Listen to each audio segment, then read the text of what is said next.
আপনাদের আরো একবার স্বাগত জানাচ্ছি আমাদের নিউজ 18 বাংলার ডিজিটাল পেজে। একটি অস্বাভাবিক মৃত্যুর ঘটনা,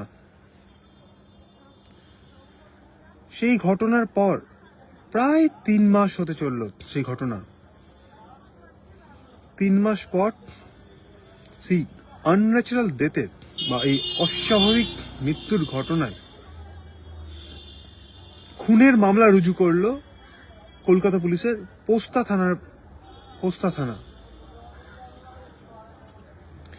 কি ঘটেছিল আমরা যদি ফ্ল্যাশব্যাক যাই তাহলে 2025 সালের 16 ডিসেম্বর পোস্তা থানার কাছে সকালে ফোন আসে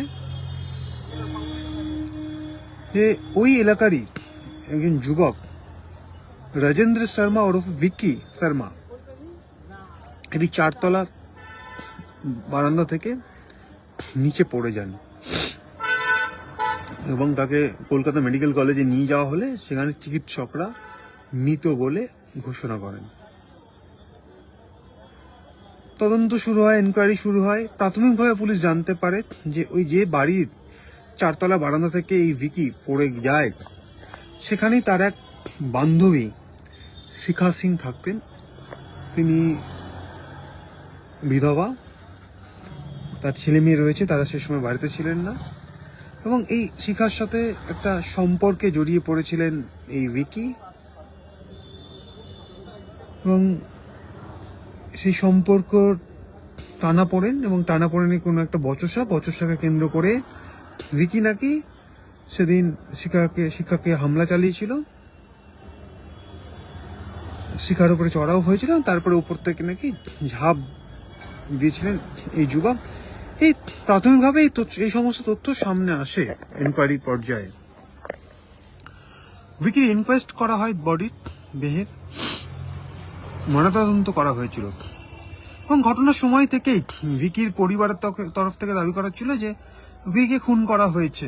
ভিকির বাবা, ভিকির মা, এমনকি এই যে শিখা সিং বলে যে মহিলা ভিকির বান্ধবী, বিশেষ বান্ধবী, তার বিরুদ্ধে ভিকিকে চাপ সৃষ্টি করে ভিকির থেকে টাকা নেওয়া, ভিকির ওপর মানসিক চাপ তৈরি করা, এই ধরনের অভিযোগগুলো কিন্তু করছিলেন ভিকির পরিবার। ময়নাতদন্তের রিপোর্ট সম্প্রতি হাতে পেয়েছে কলকাতা পুলিশ এবং তাতে স্পষ্টত ইঙ্গিত ভিকির শরীরে যে দাগগুলো, ইনজুরি মার্কগুলো পাওয়া গেছে সেগুলো ছুরি দিয়ে মারা, অর্থাৎ ছুরির আঘাত ক্রমাগত করা হয়েছে বুকে এবং পেটে। পারিপার্শ্বিক এভিডেন্স বা পারিপার্শ্বিক তথ্য প্রমাণ বলছে যে এই খুনের ঘটনায় যোগ রয়েছে ভিকির বান্ধবী শিখা সিং এর।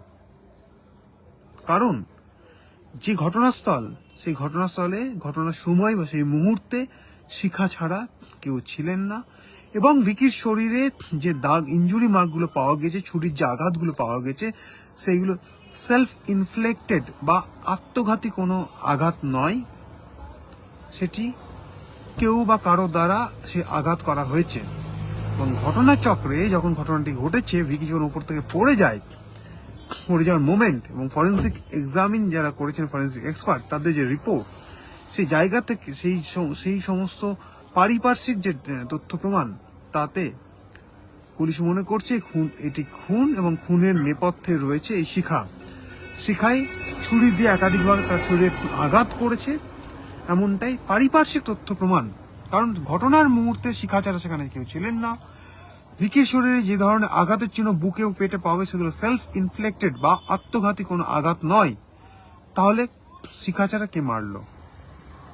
সেই জায়গা থেকেই খুনের মামলা রুজু করার পরেই শিখাকে গ্রেপ্তার করা হয়েছে। পোস্তা থানা পুলিশ শিখাকে গ্রেপ্তার করেছে এবং শিখাকে আজ ব্যাংশাল কোর্টে পেশ করা হবে। তবে খুনের কারণ কি, মোটিভ কি, শুধুমাত্র কি সম্পর্কে টানাপোড়েন, ভিকি বারবার টাকা দিতেন এই মহিলাকে, ভিকি টাকা ফেরত চেয়েছিলেন, এইগুলোই কি কারণ? সমস্তটাই তদন্ত করে দেখা হচ্ছে পুলিশের তরফে। কিছু সময় পরেই শিখা সিংকে আদালতে পেশ করা হবে। দেখা যাক নিজেদের হেফাজতে পুলিশ নিচ্ছে কিনা, কারণ ঘটনা ডিসেম্বর মাসের 16 তারিখ এবং 3 মাস পর এটি খুনের ঘটনা ক্র্যাক করেছে কলকাতা পুলিশ, শিখাকে গ্রেপ্তার করেছে। আমাদেরও নজর থাকছে সব মিলিয়ে এই ঘটনারও আপডেট আপনাদের সঙ্গে আমি পরে শেয়ার করব। আপাতত ধন্যবাদ।